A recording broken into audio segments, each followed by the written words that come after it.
Olá, bom dia para você, boa quarta-feira. O Record News Rural está no ar. E a gente começa mostrando um criador de peixe do litoral do Piauí que utiliza água de poço salino, que normalmente é imprópria para o consumo humano, para abastecer os tanques de criação. Com o apoio técnico da Codevasp, o piscicultor consegue criar tilápia e camarão. E olha, virou referência na região inteira. No litoral do Piauí, a aquicultura vem se consolidando como alternativa sustentável de produção e geração de renda para famílias do campo. No interior do município de Luiz Correia, ao norte do estado, um projeto de criação de peixes e camarão chama a atenção pelo uso de um recurso pouco aproveitado, a água de poços salinos, água sem utilidade para a maioria das atividades agrícolas. É um recurso que não tem utilidade em outras culturas agrícolas, mas com a orientação certa se tornou renda dentro de uma estrutura familiar. O seu gaúcho, como é conhecido, se tornou pioneiro na região do litoral. O produtor rural iniciou o projeto há cerca de 1 ano e meio. Passou a investir na piscicultura. Hoje, ele mantém 4 tanques em funcionamento em uma área que soma aproximadamente 3.000 metros quadrados de lâmina d'água. Já concluiu a escavação de mais 2. Começamos aqui com um tanque e devagarzinho a gente foi aumentando. E estamos aí hoje com 3 tanques de engorda, o berçário. A gente cuida durante o dia, fica atento à qualidade de água, alimentação dos peixes, oxigênio, essas coisas todas. E à noite também tem que ter um certo zelo, né? A gente não pode ficar sem energia elétrica em momento nenhum. A gente fez algumas melhorias aí no sistema de energia. A estratégia adotada é a implantação dos viveiros em períodos diferentes, o que garante despescas escalonadas e renda contínua ao longo do ano.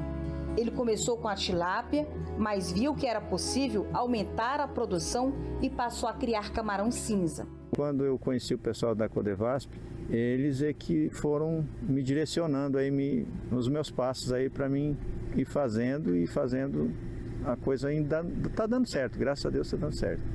A produção alcança cerca de 150 quilos por semana, com vendas frequentes até 4 vezes por semana.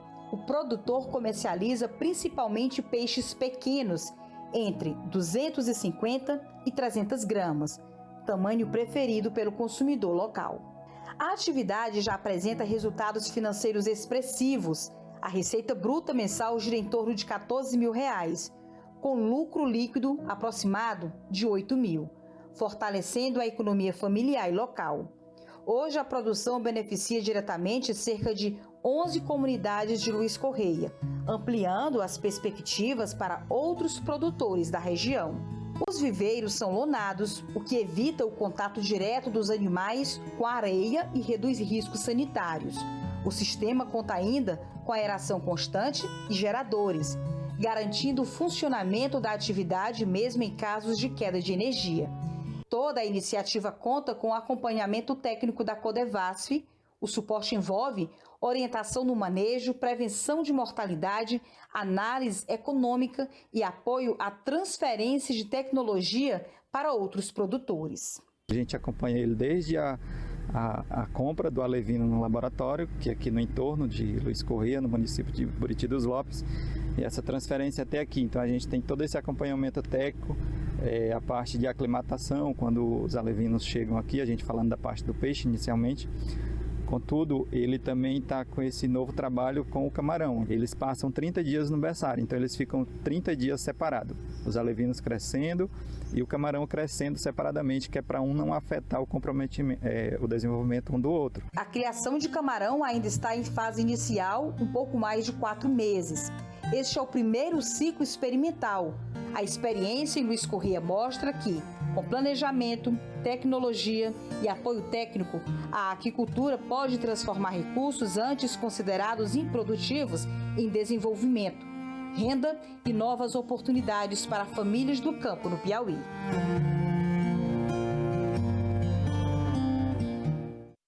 O mercado do trigo está lento neste início de ano. Vamos conferir. Estudo do CPEA indica que os produtores seguem focados na colheita da safra de verão e no cultivo das lavouras de segunda safra, enquanto os compradores se preocupam apenas com a reposição parcial dos estoques. Nem mesmo as negociações externas reagiram, com importações e exportações inferiores a janeiro de 2025. De maneira geral, os produtores negociam de acordo com a necessidade de fazer caixa ou liberar espaço nos armazéns. Do lado da demanda, os compradores se dizem abastecidos com volumes remanescentes e por meio de contratos previamente firmados para janeiro e fevereiro, o que restringe ainda mais a procura no curto prazo. O preço do mamão Formosa acumula queda de 51% em janeiro. O levantamento do CPEA mostra que os preços da fruta caíram pela terceira semana consecutiva, tanto no norte do Espírito Santo quanto no sul da Bahia. A explicação é o grande volume de mamão no campo. Entre os dias 19 e 23, o Avaí foi comercializado à média de R$ 1,97 o quilo no norte do Espírito Santo, um recuo de 21% em relação ao período anterior. No sul da Bahia, o Formosa se desvalorizou 13%, sendo negociado a R$ 2,14 o quilo.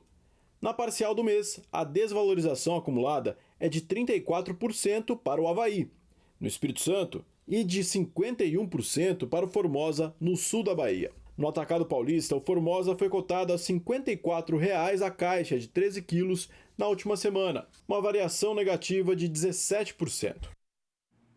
Apesar da baixa liquidez, as cotações do etanol continuam em alta no estado de São Paulo. Se por um lado a demanda teve leve retração na semana passada, por outro, a oferta continuou limitada. É o que aponta o Centro de Pesquisas da USP. Isso porque vendedores continuam negociando quantidades menores, na expectativa por preços mais altos nas próximas semanas. Pesquisadores também explicam que parte dos compradores tem optado por produtos adquiridos anteriormente ao preço praticado agora. De 19 a 23 de janeiro, o litro do combustível fechou em R$ 3,0871, aumento de 0,52 em relação à semana anterior. Já o anidro teve crescimento de 1,33%, no mesmo período sendo comercializado a R$ 3,5377. Os negócios com açúcar de menor qualidade mantêm os preços em queda. De 19 a 23 de janeiro, o indicador CPEA para o açúcar cristal branco cor incunsa, de 130 a 180, teve média de R$ 104,38 a saca de 50 quilos no mercado paulista, recuo de 1,56% em relação ao período anterior. Relato do CPEA indica que, apesar da demanda relativamente estável ao longo da semana, as baixas foram influenciadas pelo fato de as negociações terem envolvido maior volume de açúcar de qualidade inferior. Os vendedores têm limitado a oferta do produto de maior qualidade, à espera de recuperação nos preços. Depois de 15 anos de espera, o sonho de produzir dentro da lei começa a sair do papel no assentamento Rio das Pedras, em Minas Gerais. Foi firmada uma parceria entre a Prefeitura, um frigorífico de aves e a Associação dos Produtores Rurais da comunidade. E a novidade promete trazer melhorias para muitas famílias. A tendinha para o evento foi armada para um dia de gala. O Gilvani, depois de 15 anos brigando feito galo de briga, conseguiu trazer para o assentamento Rio das Pedras, a 20 quilômetros de Uberlândia, políticos com a promessa de erguer nessa antiga fábrica de farinha de trigo um frigorífico para abater frangos. O lugar está em escombros ainda, mas é grande. Quase 1.000 metros quadrados. E até maio, quando disseram que já estará funcionando o frigorífico, a unidade vai ter capacidade para abater por dia até 3.000 frangos, fiscalizados pelo Serviço Sanitário da Prefeitura de Uberlândia.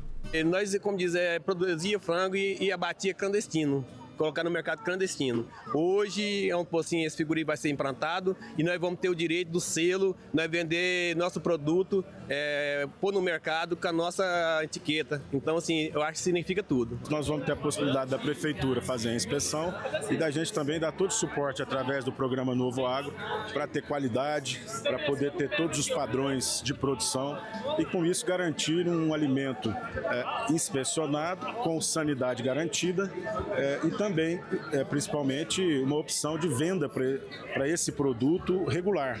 A Célia é criadora. Frangos caipira. Colocou o vestido certo e veio pro evento. É porque hoje em dia a gente não pode criar um frango e vender, né? Lá na cidade você não pode fazer um queijo vender, você não pode fazer nada, um peixe vender. Então, isso para nós é uma glória. É a subida da serra, é o topo, né? Porque aí você pode criar, você vai vender, com dignidade.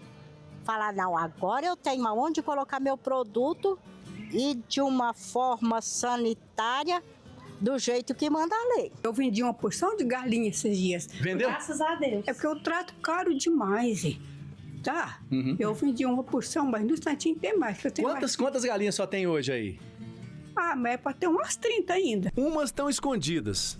As outras estão chocando os ovos para a nova geração de frangos. O plantel da Osvalda tem a matriarca.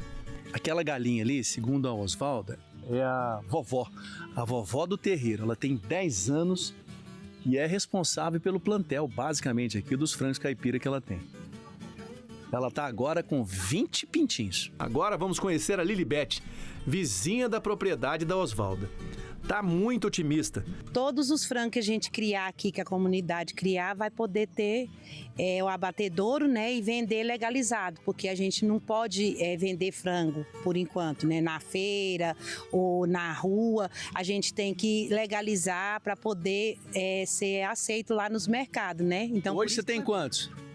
Eu tenho em torno de 30 galinhas aqui em casa. Agora, com o frigorífico, eu vou fazer uma grande criação, se Deus quiser. É como o Sebastião exemplifica.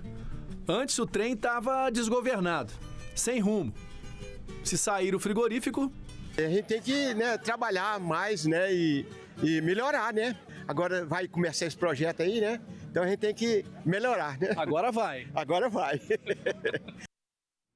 O Ministério da Agricultura e Pecuária publicou nesta segunda-feira o novo zoneamento agrícola de risco climático para a cultura da cana-de-açúcar em sequeiro, destinada à produção de etanol, açúcar e outros fins. A última atualização era de 2018. Na nova versão, além de incluir a avaliação de municípios que até então tinham restrição de acesso a financiamento público em razão do ZAI-Cana, os pesquisadores da Embrapa utilizaram uma metodologia atualizada de cálculo de riscos, com a avaliação de um número maior de classes de solo. A série temporal climática também foi atualizada, abrangendo o período de 1992 a 2022. A área ocupada pela cana-de-açúcar no Brasil variou entre 9,1 e 10,2 milhões de hectares nos últimos 10 anos. A maior concentração está nos estados da região Centro-Sul, com destaque para São Paulo, que concentra cerca de 50% das lavouras. A nova versão do ZARC definiu as melhores regiões para o cultivo, classificadas em níveis de risco de perdas. O zoneamento agrícola de risco climático é uma das principais estratégias de mitigação de riscos na agricultura. Além de orientar produtores na redução de riscos de perdas de produtividade, é um importante instrumento de gestão de risco climático para o setor financeiro e de seguros rurais. Falando em clima, vamos ver como fica a previsão do tempo para esta quarta-feira em todo o Brasil.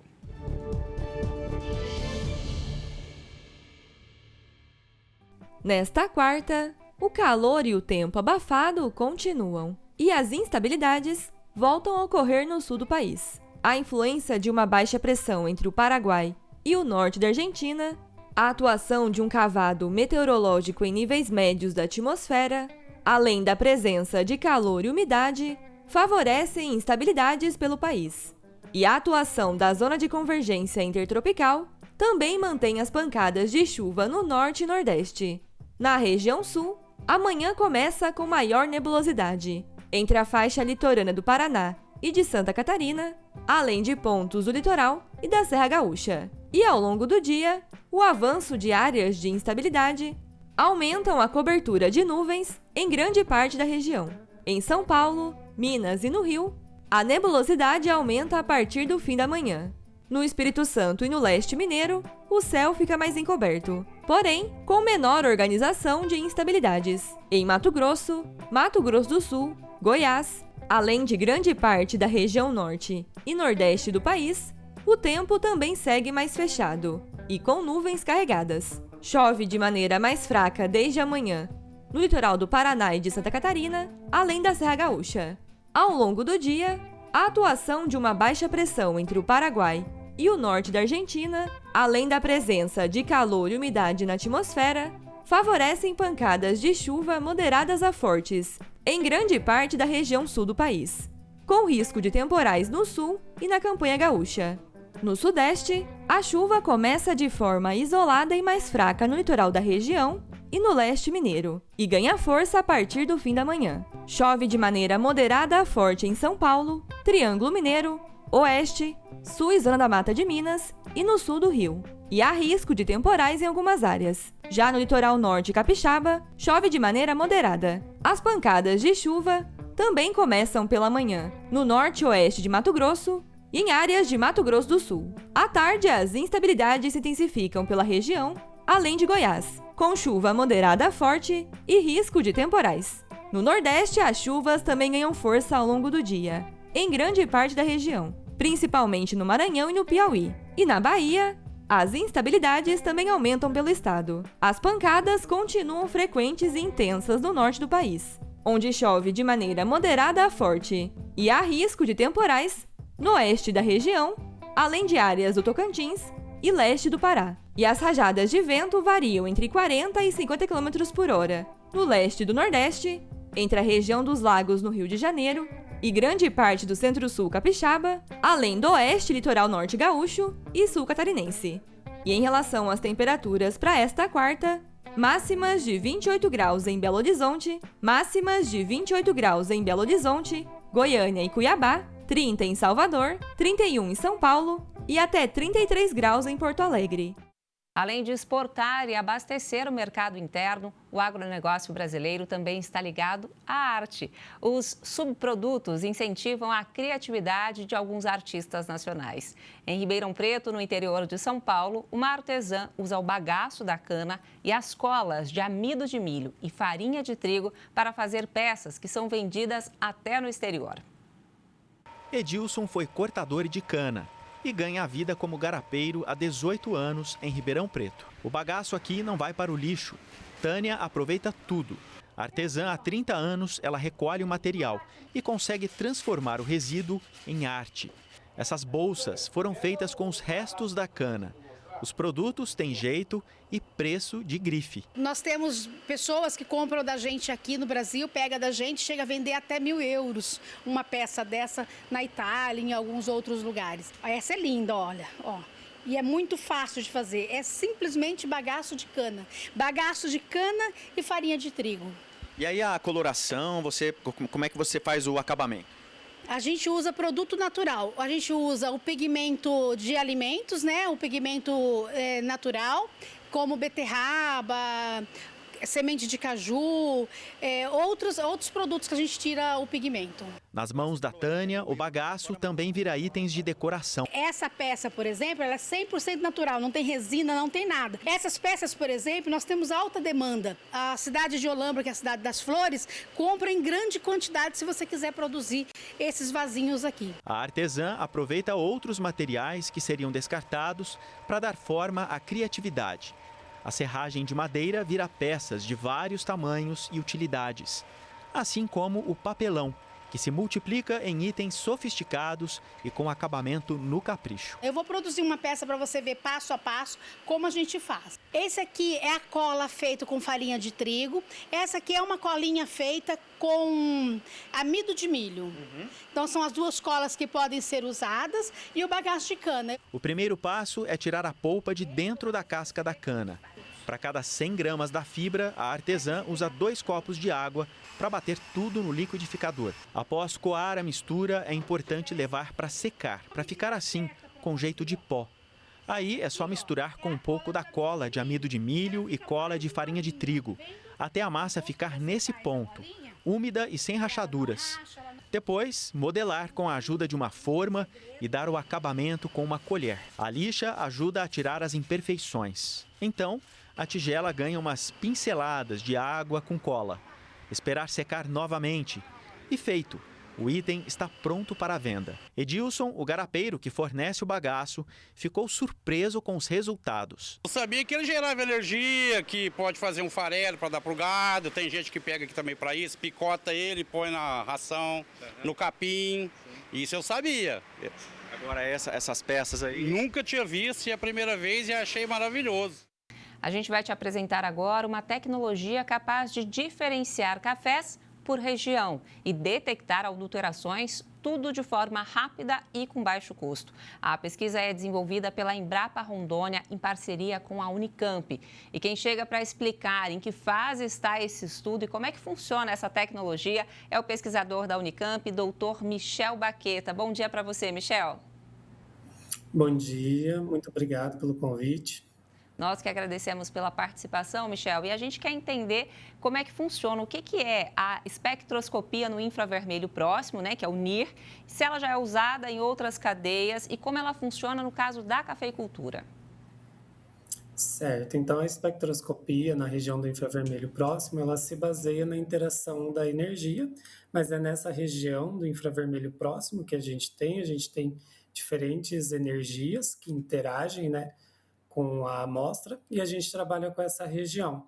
Ela interage com a amostra recebe essa energia e emite um sinal. O equipamento ele captura esse sinal e transforma numa curva, né, de dados, onde a gente consegue entender um pouco mais sobre a composição química da nossa amostra, no caso, o café.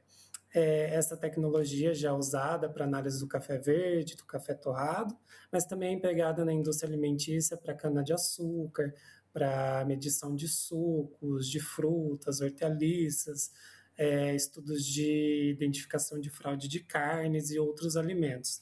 Mas para a cafeicultura é uma tecnologia mais nova, principalmente nos estudos com o café da espécie canéfora e os robustos amazônicos. Michel, e a grande novidade é essa, e de que forma que a tecnologia ela consegue identificar a origem geográfica do café? Quando a radiação interage com a nossa amostra e ela retorna para o equipamento na forma de um sinal, cada amostra é como se ela tivesse uma impressão química, uma impressão digital química. Então, conforme essas curvas aparecem, né, no sinal, corresponde se a amostra tem um pouco mais de açúcar, um pouco mais de lipídio, um pouco menos de proteína. Então, conforme a gente estuda os cafés com relação à origem, à variedade, até mesmo quando eles estão fraudados, né, quando acontece a mistura entre café e um alimento que não é café, essas curvas que representam os componentes da nossa amostra, elas se modificam e nos acende um alerta, né, um comportamento diferenciado na impressão digital dessa amostra. Quando a gente acopla essa informação química com a inteligência artificial e treina esses modelos, a gente mostra para o modelo como que é uma amostra autêntica de uma origem determinada, e quando a gente tem uma amostra suspeita, que a gente não conhece a origem ou se ela está, né, 100% autêntica, a gente faz essa análise química, o equipamento recebe esse sinal e ele nos indica se essa amostra é realmente autêntica ou ela é fraudada, ou se alguma outra característica que a gente está buscando, por exemplo, a origem, de qual estado, de qual produtor ela pertence. Muito interessante. E quanto tempo leva uma análise dessa, feita com a técnica NIR? A análise no infravermelho próximo ela é muito rápida, em torno de 5 segundos a gente já consegue ter esse resultado espectral dessa curva. E é interessante porque num dia de análise, né, comparado a uma técnica tradicional, que pode ser aí analisada umas 10 amostras por dia, no infravermelho a gente consegue analisar aí até 1.000 amostras numa jornada de trabalho. Então é uma análise muito rápida e muito acessível, né? A gente consegue analisar a amostra praticamente intacta como ela vem do campo. E quais são os tipos de... Você comentou que, além dos tipos de café por região, é possível detectar também adulterações no café. E quais tipos de adulterações de café essa pesquisa conseguiu identificar? Certo. Primeiro a gente fez um levantamento dos últimos 5 anos de quais eram os adulterantes mais usados no Brasil. Então a gente tem a casca de café, que é um mais comuns nas apreensões, né, que tem no Brasil, mas também tem outros adulterantes, o milho, a soja, a semente do açaí, que está sendo usada como um novo adulterante aí do café. Ela é torrada, moída e depois misturada. E também há alguns outros materiais, né, de grãos que são, né, na verdade, eles são fonte de cereal, né, que podem ficar com essa característica de torrado do café, mas não representa o café. Então, a gente teve 8 tipos de adulterantes no total, mas com atenção, né, para os que são mais comuns. E, por exemplo, a semente do açaí, que ainda não tinha nenhum estudo que identificou a mistura do café com a semente do açaí. E essa é uma fraude, né, que está ficando mais comum ultimamente. É uma fraude emergente, podemos dizer assim? Com certeza, é uma fraude emergente, principalmente aí nos últimos 3 anos, com a ideia de propor um café sem cafeína, mas a gente só pode denominar, né, que aquela bebida é café se ela vem dos grãos das espécies de café, que nem a coffea arábica e a coffea canephora. E muitas vezes, né, as pessoas, além de utilizar alguns grãos que não são cafés para produzir, ainda promove essa mistura, né, fraudulenta entre grão de café de baixa qualidade ou mesmo com outros grãos aí que não são comuns, soja, milho. Muito bem. Agora, Michel, você ressaltou aqui a agilidade da análise que o equipamento é capaz de fazer e tem também a questão do baixo custo. Por que é considerado uma tecnologia de baixo custo para o setor cafeeiro? Quando a gente pensa nas análises de controle de qualidade, de identificação de fraude, de origem e até mesmo das espécies e variedades de café, a gente pensa em tecnologias muito avançadas nos laboratórios. Essas tecnologias, né, elas custam milhões de reais normalmente para execução, e o custo operacional, né, é muito grande, porque os equipamentos não podem ser desligados, eles não podem ser transportados. O pessoal, né, que opera esses equipamentos exige muito treinamento. E quando a gente trabalha com a espectroscopia no NIR, a gente tem a versão de bancada, que ela foi utilizada, e também tem a versão portátil, que também foi utilizada. A versão portátil ela é 20 vezes mais barata que a versão de bancada, e ela forneceu resultados semelhantes. E em comparação a essas técnicas que são ainda mais avançadas, né, e custam aí 50 vezes mais o valor da espectroscopia, ela é considerada uma técnica de baixo custo, tanto para aplicação na fraude, na origem, como para a Embrapa Rondônia, né, na seleção de genótipos, que exige umas técnicas mais elaboradas para identificar as características dos cultivares. Com a espectroscopia no infravermelho, a gente conseguiu um estudo mostrar que ela tem potencial para identificar as características das variedades dentro do grupo da espécie canephora. Então é muito mais barato, e se a Embrapa, né, tem um banco muito volumoso de amostras, de centenas de amostras, possivelmente não seria possível analisar todas elas por essas técnicas. Já com a espectroscopia no infravermelho próximo, além de analisar com baixo custo, a amostra direta em grão, sem uso de reagente, de nenhum solvente, ainda o rendimento de análise num dia é muito superior. E quem são, né, os pesquisadores responsáveis por este estudo? Quanto tempo durou essa pesquisa, Michel? Essa pesquisa começou em 2019, com o meu início do doutorado em Ciência de Alimentos na Unicamp. E os parceiros da Embrapa Rondônia, né, incluem o pesquisador Henrique Alves, Rodrigo Barros e o Alexandro, que trabalharam, né, com a gente nesses 5 anos de pesquisa, que foi finalizada em 2024. No passado, a gente recebeu um grande prêmio de reconhecimento, foi a melhor tese no Brasil na área de ciência de alimentos, onde a gente evidenciou esses aspectos das tecnologias mais portáteis, mais acessíveis no estudo do café da espécie canephora. Parabéns pelo prêmio e parabéns pela pesquisa também. E como é que essa técnica ela consegue diferenciar cafés robustas amazônicos de conilons de outras regiões do Brasil, do Espírito Santo, por exemplo? É exatamente como eu falei lá no princípio. Então, quando a gente analisou os cafés conilons da Bahia, do Espírito Santo, eles fornecem uma impressão digital um pouco diferenciada dos cafés robustas amazônicos. Só que em Rondônia a gente tem tantos produtores indígenas quanto os cafeicultores tradicionais. Então a gente explorou também o potencial da técnica para obter essa impressão digital tanto dos cafés que são cultivados por indígenas, quanto os cafés, né, que fazem parte da denominação Matas de Rondônia, que não são produzidos por indígenas. Quando a gente foi analisar os dados, a gente viu que tem uma impressão digital característica para os cafés conilons. Ela é bem diferente dos cafés robustas, que são cultivados em Rondônia. E quando a gente compara o robusta amazônico cultivado por indígena e não cultivado por indígena, a gente também consegue evidenciar que mesmo o café sendo da mesma variedade, produzido na região amazônica, na denominação de origem Matas de Rondônia, existem diferenças químicas, né, que são detectadas pela técnica.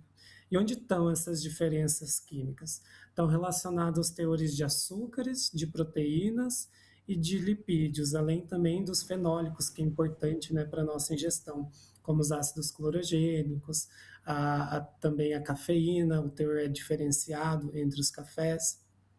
Então, a gente conseguiu, né, ter um panorama de diferenças sutis que existem tanto entre as duas variedades principais dentro da canéfora e da mesma variedade na região amazônica, produzida, né, por cafeicultores distintos. Interessantíssimo. Agora, essa técnica também vai fortalecer e pode fortalecer as indicações geográficas e certificações de qualidade dos cafés. Sim, com certeza. O estudo ele começou em 2019, em 2020 foi concedido as 2 indicações geográficas para a canéfora. A primeira, né, foi para a denominação de origem Matas de Rondônia, para os robustas amazônicos e posteriormente para o conilon do Espírito Santo. O nosso estudo foi publicado logo em seguida, um dos primeiros estudos, onde a gente evidenciou que a concessão das indicações geográficas tinha fundamentação, além, né, dos critérios do INPE, tinha fundamentação também nas características químicas e sensoriais dos cafés. Era possível reconhecer mesmo que o perfil químico das variedades cultivadas em Rondônia e no Espírito Santo, eles tinham características únicas.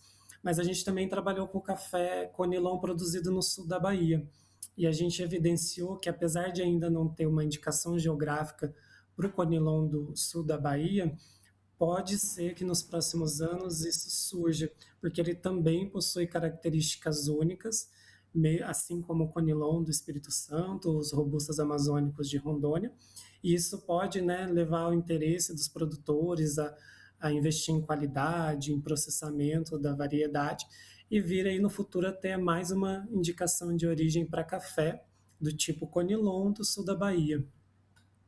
Muito importante para o mercado brasileiro e para a valorização da cafeicultura brasileira de uma forma geral. Agora, Michel, quais outras cadeias agroalimentares podem se beneficiar dessa técnica? Nós temos um trabalho bastante intenso na Unicamp com o uso do infravermelho na cadeia de alimentos.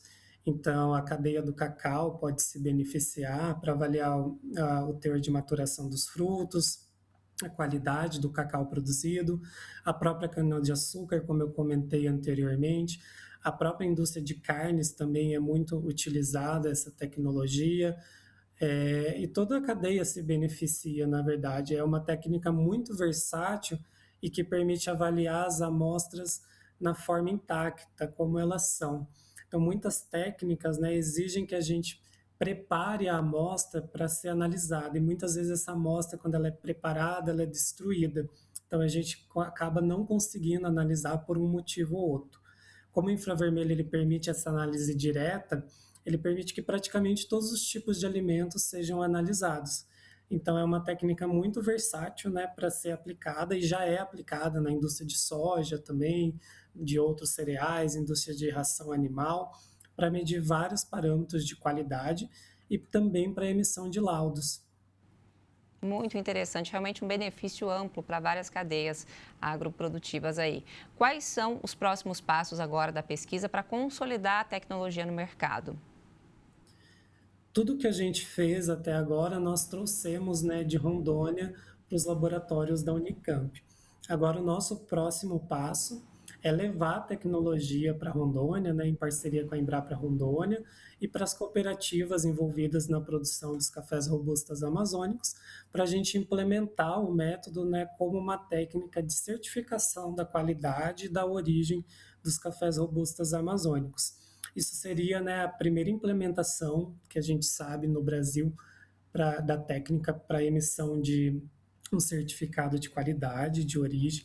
Então, a nossa ideia é conseguir, né, tirar agora a técnica do laboratório, o método desenvolvido, criar uma interface mais intuitiva para que os produtores, quem trabalha nas cooperativas consiga executar, não demande, né, de um alto nível de conhecimento, como um doutorado que a gente desenvolve, né, estuda todas as variáveis e possa implementar diretamente na cooperativa de café.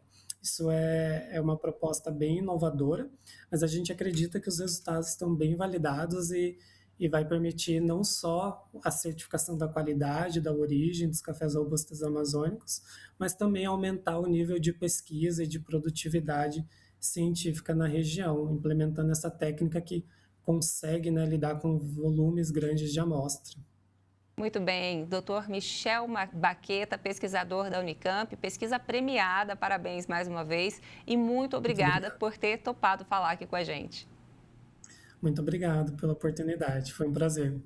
Prazer é nosso. E com esta grande pesquisa, nós encerramos esta edição do Record News Rural de hoje. Muito obrigada por tua companhia e audiência. Até a próxima.